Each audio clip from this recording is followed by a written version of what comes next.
but nevertheless, he's got some feisty contenders. But over to you, Lewis. Here we go. Yeah, certainly so on the race start. Sebastian Jobe jumped the start. Oh my goodness me. We can tick that one off. He ain't going to be winning. He'll be leading them down towards the first corner, but Sebastian Jobe with a jump start will surely hand it to Pajic and to Baldwin, who battle it out for what is second position at the moment down into the first corner. They'll race their way through the Mercedes arena section. It could become a Mercedes 1-2 in this race. What just happened? George Morgan, I can't believe what I've just seen.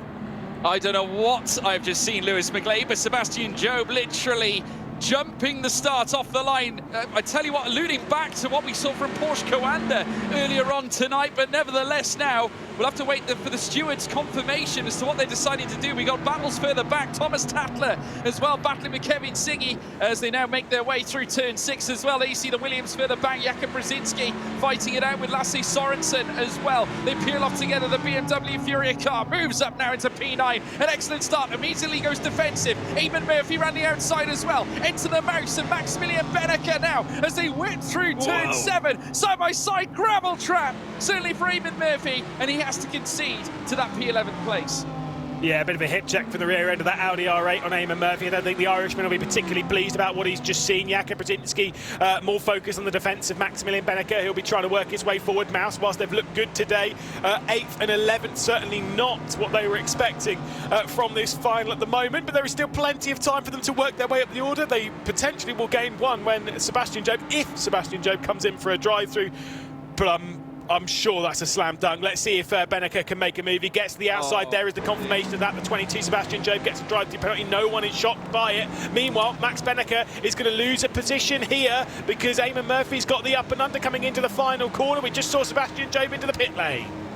Yep, we certainly did. Eamon Murphy taking the advantage, heading out of the chicane through the Coca-Cola curve, but Benneker's far from done here. Side by side they remain. Pajic now leads this race with Baldwin in behind. A dream start to this final for Mercedes, as now Benneker, though, looks to up his chances of a positive result. Moves up now into P10 now, with Seb Jobe now down into 12th. Eamon Murphy concedes to Benneker now, who now chases after Jakob Brzezinski. The Audi's got to get going. Eamon Murphy, not the best of starts, but he's in another final. He'll take the positives, I'm sure. Yeah, let's do a little bit of a focus though on where we are in this race. One lap down, it is a Mercedes AMG Team Petronas Esports 1-2, Pajic and Baldwin first and second. Baldwin will obviously do the big defence on Bennett. I mean, those two have fought already this evening in the semi-final one a bit earlier on, and Bennett came out on top of that one, but that was because he had track position. Baldwin was unable to find his way past. Does Bennett have anything to throw the way of Baldwin, of world's fastest gamer, of a driver that's won Driver of the Year, I think in 3-4 different awards last year? Did James Baldwin, picking up a handful of championships, showing out strong in the Le Mans Virtual Series, of course, anything over on ACC, and now here on Rennsport as well in ESL R1. It is a tall order for Bennett to make his way through and look for back-to-back victories at the Nürburgring in ESL R1, but Yuri Kasdorp was working his way forward as he, or rather defending rather, from Lasse Sorensen. Yeah, Lasse Sorensen looking very racy, and behind that of Kasdorp currently holds on to 7th place, the Audi. And a convincing pressure here from the BMW that's basically pushing him around the track. Look at it, nose to tail between the pair. And now opening up the door, says Sorensen, as they peel through this next chicane. Certainly at this moment, though, it is still Kasdorp leading the way. But now as we see them now work their way through the Coca-Cola curve, Kasdorp doing enough, but just look, it's almost a carbon copy of what we saw Sorensen do in our semi-final. Peels out through now, heads down this long straight. He'll need a nice run down through towards turn 1. We'll want to take every advantage he can. I tell you what, he might yet open up the door as they head down now towards turn 1. He certainly will do. We're like side by side, switches to the outside, in fact, but that's opened the door here for the Williams. Cooper, well, certainly Jakob Brzezinski now looking to make the big launch, does so, but now conceding the place and enter the fight, Maximilian Benneker. Super wise from Benneker, saw the door open and bam, went for it. Brzezinski's going to drop down the position to 10th. Benneker was just wide awake at that point, saw what was happening ahead of him, read it brilliantly, and moves his way up into 9th position. I know it's not the position he'd want to be fighting for in this race, but it's just, again, such heads-up driving to be able to do it. This is inside the top 6. Thomas Tatler behind Kevin Siggy, only 2/10 behind. Siggy, though, almost a second off the rear end of a driver he's fought many times for the R32 GT Pro Championship. Kevin Siggy behind Erhan Yovsky, a second arrears of him. Then Bennett, then Baldwin and Pajic, separated by less than than half a second between each of those four. Realistically, it is a very tight grouping, first through fourth. Are those going to be the four that are going to do battle here for victory in round 6 of ESL R1? Could be seeing it, that's for sure. Thomas Tattler, very impressive run so far. Currently behind Kevin Siggy, 6th place, within 4.5 tenths as well, and gaining on the Team Redline BMW in front of him here. Obviously going back to James Baldwin's achievements prior, of course, a British GT race winner, of course, capturing that with Jenson Button's Team Rocket Motorsport. Then, not to mention, last year competing in the 24 Hours of Spa for Garage 59 McLaren, and now here in the ESL R1 series as well, still continuing his sharpened rise in the world of esports. Here is, of course, the race start. Take us through it, Lewis. Yeah, I mean, I don't fully know how the race starts work on Rennsport, but very clearly, I get the feeling that he was starting on, rather than on the clutch, because don't really, again, GT3 stuff, they generally have an automatic clutch, might have been starting on the brake pedal and the throttle, potentially gave it a little bit too much beans, because you saw the front tyres, the front wheels weren't moving, i.e. they were locked, the rear-wheel drive cars, all of them, and it gives me the vibe that you were on the brakes there, and it was the rears was obviously just pushing them through, maybe too much throttle to do so, the automatic clutch. Either way, it's happened now. Max Benecke is trying to get past Lasse Sorensen, and will do so on the exit the Mercedes Arena section. So from 9th to 8th, Benecke goes. Next one up is his teammate, and we'll see if Mouse might battle it out for 7th between the pair of them. That's if Benecke can get there. Well, I tell you what a rise Benecke's had from the back of the grid. Remember, he was slapped with those 2 slowdowns in qualifying that cemented his place right at the back of the field. He's gained all the way up now to P8. He's making all sorts of progress, and now he's looking to continue that charge right now, chasing after Yuri Kasdorp. There's Erhan Yuyovski, currently within 3 tenths as well, chasing after Luke Bennett in 3rd. Of course, a race winner already tonight. Yuyovski, though, with a very, very good upward curve performance here for R8G. Obviously, they're commanding him to do the business with the absence of Chinchik, Risto Capit, not to mention that of Yuri Toman, who, of course, had his own heartbreak in his semi-final in our previous race. As they head through this next right yet again, they've got a very, very fast section ahead of them. Of course, being led now by Marko Pejic, a Mercedes double up at the front end. Now, this is the big question I want to ask you here, Lewis. Now, do Baldwin and Pejic fight, or do Mercedes do what counts for them right now? Do they hold on to those 2 spots? I don't think they can fight. I do. If they fight, Bennett is there. I mean, for me, in my prediction, yeah, absolutely go for it, lads, fight. But realistically speaking, I just don't think they can fight. They're in a really good position here at the moment in the race. They're looking for their first round win in ESL R1. They're only 8th in the Teams Championship. They're looking to hoover up some more points. And it's about how much risk does Bennett do, does Yuyovski do? Because, of course, Yuyovski being the lone driver in this race for R8G, does he take some risk to try and get past Bennett? Because in the Teams Championship, remember, first in the championship is coming into this round was R8G on 497 points. Only about 40 or so back was Team Redline. And at the moment, based on where Bennett and Siggy are, I get the feeling that that gap, I don't think it's going to be overhauled based on some of the other point scores and stuff through this round. But they're going to be really close now at Team Redline. I'd almost guess there might actually be a switch round between the pair of them, and Redline might actually leave the Nürburgring as the points do. It'll be super tight between Redline and R8G, though, that is for sure. Yeah, well, certainly James Baldwin, Marko Pejic making this their 3rd final appearance this season. Of course, Pejic, last time out, finishing in 12th place in our last final at Hockenheim Ring.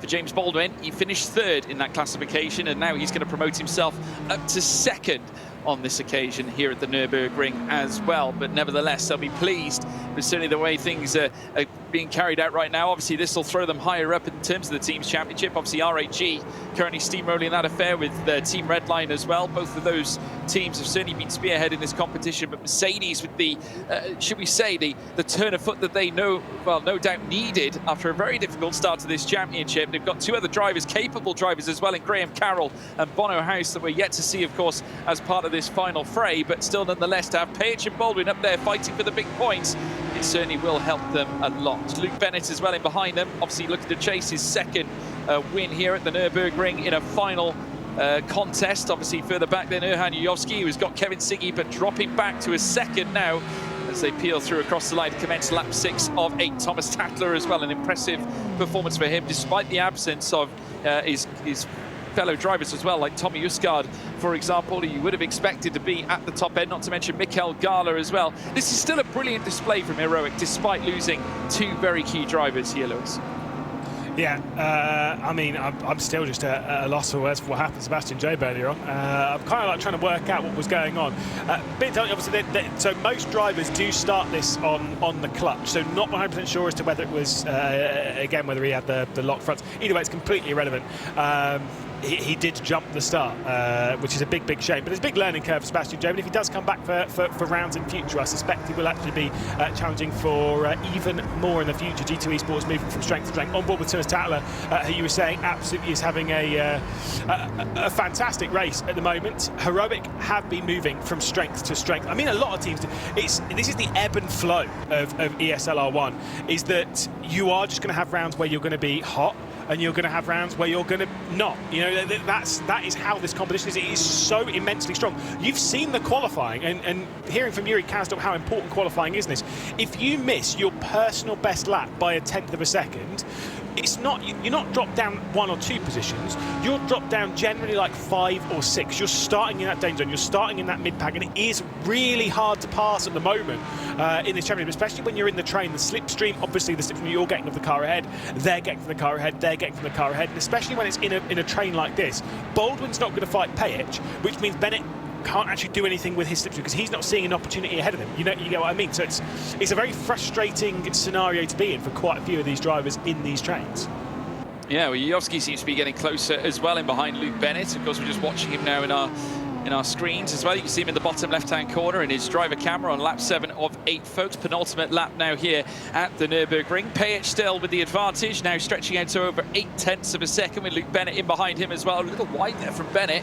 That will certainly play into the hands of Yovsky if he can dial this in here. Of course, 3rd place is better than 4th, and Yovsky would like the points as well as they head through the Mercedes Arena curve, and I'm sure he'll have that on his mind as well. Effectively, we've got 2 laps left here in this race, and the gap between Siggy and Yovsky, well, that's been drawn out as well to 1.4 seconds. So it's looking good for Yovsky right now, should he want to gain on Luke Bennett. And Bennett right now is going to have his best defensive helmets on, I think, because that Audi is looking very prominent, Lewis.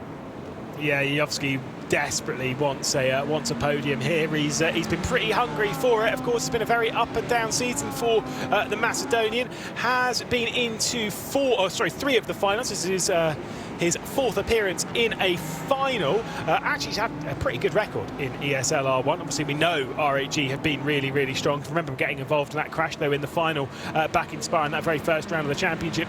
He's yet to have a podium in a final. This could absolutely be the day, but he's got to go toe-to-toe with arguably pound for pound the best driver around the Nürburgring Grand Prix circuit on ESL R1. Very hard to tell, obviously, from just the 6 races that we've seen him in, but let's be honest, Bennett's a force to be reckoned with. He's looking to keep up his 100% podium record at this circuit, is Bennett, and he's got just a lap to hang on from the Macedonian behind. I get the feeling his chances of victory are slipping away, especially with that 8/10 margin between Baldwin and Pejich. Yeah, I think they could be as well. I think you're absolutely spot on. Just saw a little twinkle of the lights there from Erhan Yovsky. Perhaps might be growing impatient here, and obviously if he wants to make a move, Yovsky, now's the time. Obviously we're here now on lap 8 of 8, the final lap here at the Nürburgring in the final. Still, it's a Mercedes 1 and 2, and there is what Luke Bennett can see right behind him here, and a little look down the inside as well from Erhan Yovsky, who I think now his patience is running rather thin, but the tail just getting out from under him here, and you can tell that he is trying to push to gain on this BMW in 3rd place. I don't think the top 3 is sorted yet here, Lewis. Yovsky starting to mount the charge and mount a little bit of pressure here on Luke Bennett. Yeah, the question is, though, is he pushing potentially a little bit too hard at the moment? You don't want to be overheating those rears, although, to be fair, final lap of the race, you've only got, from this point, maybe 3.5 kilometres left to go. Don't leave anything on the table. The last thing you want to do is leave this race having thought, what if I'd have attacked here? What if I'd have done this? What if I'd have done that? And Yovsky is leaving absolutely nothing on the table. We come down to the hairpin. He's not close enough to do here, but surely NGK does have a look, though. He did have a look. I tell you what, very as well, sort of testing the lateness of the brakes as well to a certain degree, as well as they power out of the hairpin section they've just arrived at. They've got turns 8 and 9 to come next. It's very fast Very attractive section here at the Nürburgring, and Erhan Yuyovski obviously must have intentions on his mind, to say the least. They'll whip through turn 10 now as well at Michelin Curve, with Bitcurve coming up after this one, and then it commences the charge through the Bogan section before they hit the NGK chicane. Can Yuyovski dial in here on Luke Bennett, get a charge of slipstream, descend it up through towards that chicane section, and effectively challenge for that P3 on track? He has got 1.3 seconds there on Kevin Siggy behind. Not enough, but Lewis McGlade, what a performance up at the sharp end. Yeah, certainly so. I mean, not too many would have predicted this as he comes out of the final corner. Pejic is a quality driver, and he's proving it here, putting a fantastic lap in qualifying, and Marco Pejic is going to win on home soil. It's Mercedes 1 and 2 as ESL R1 round 6 finishes up here. Pejic ahead of Baldwin in a fantastic performance for the team. What a drive. Pejic had to do it all in qualifying, and certainly did so. And when it came to the race, well, he had his teammate to assist. Drama ahead of him, and he took top honours. Marco Pejic on top. I just don't think anyone would have predicted that. I certainly wouldn't have. My